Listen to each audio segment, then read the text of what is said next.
सुबह का उजाला कर्ण उतरता, यामीन वाला के फूलों पर ठहरा, और फूलों से महकते उस पर मुअत्तर फ़ज़ा को मज़ीद रौनक बख्श गया। तब ही कर्ण यूसुफ ने जा नमाज पर बैठे बैठे अपने कोरे शिफाफ पानियों से पाकीज़ा चेहरे पर हाथ फेरे थे, और एक नज़र अटकाकर खिड़की से उतरती कर्ण पर निगाह डाली थी। उसकी सनहरी आँखें सूरज की रुपहली शाम से जला पा गई थीं, जो हमेशा की तरह रोशन और दुनिया को मुनव्वर कर रही थीं। उस नए नए जनूरी में सूरज की ये शाएं बहुत प्यारा और गुदाज एहसास लिए उसके कमरे में उतरती थीं और मामता की आगोश जैसी नरम हदत बखीर कर चंद सातों बाद ही कहीं उजल हवज जाती थीं। उसने फजर के साथ ही कमरे की शीशे की दीवार से पर्दे हटा दिए थे। रोशन सुबह का इस्तकबाल वो यूनाई करती थी। उसका कमरा लान के सारे नज़ारे बखेरता था। यही वजह थी कि उसने फरमाइश करके ग्राउंड फ्लोर का ये कमरा अपने नाम करवाया था। उसने वाल कलाक पर नज़रें डालीं। 6:45 बज रहे थे। उसने फ़ौरा ही जानमाज समेटी तस्बीह और जानमाज को उसके मकाम पर रखा और मामूल के कामों के लिए कमरबस्ता हो गई। वो जानती थी कि उसकी प्यारी ताई अम्मी अकेले किचन संभाले मैदान में उतर चुकी होंगी, सो वो भी अपने हिस्से में आने वाली मोहब्बतों का हक अदा करने को तैयार हो गई। तेज़ी से अपने कमरे की चीज़ें समेटीं, बेडशीट दरसत की और किचन की तरफ लपकी। आज देर हो गई बेटा, वासिफ़ा ने अपने मखसूस मोहब्बत से गिंधे लहजे में इसे मुखातब किया। उसकी शख्सियत को बनाने संवारने में आखिर उनकी इसी हलावत का हिस्सा था। वासिफ़ा ने अपनी गोद की सारी गर्मी इसे दे डाली थी।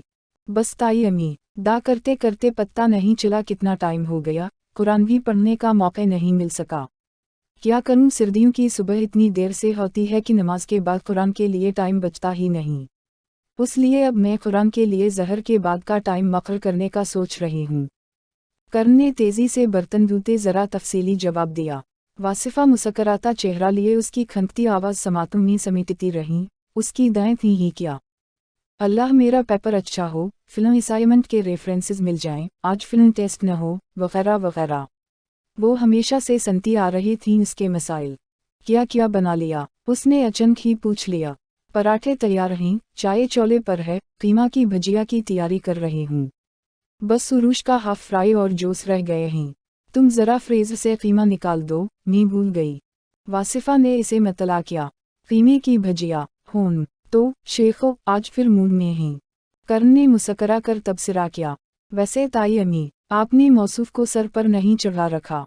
मैंने कहीं चढ़ाया, खुद ही ज़बरदस्ती सर पर सवार हो जाता है। अब रात को ही आर्डर जारी कर दिया था कि नाश्ता स्पेशल होना चाहिए। कर्ण के गुलाबी रुखसारों पर एक बार फिर उसके एहसास की सुर्खी छलकी। अरे याद आया, उसने जल्दी जगाने को कहा था, कह रहा था किसी ज़रूरी काम से जाना है। तुम ज़रा उसको देख लो, ये बर्तन रहने दो, मैं खुद ही देख लूँगी। मुझे पता है तुम्हें कॉलेज भी जाना है, लेकिन मैं इधर से हटी तो सब रह जाएगा।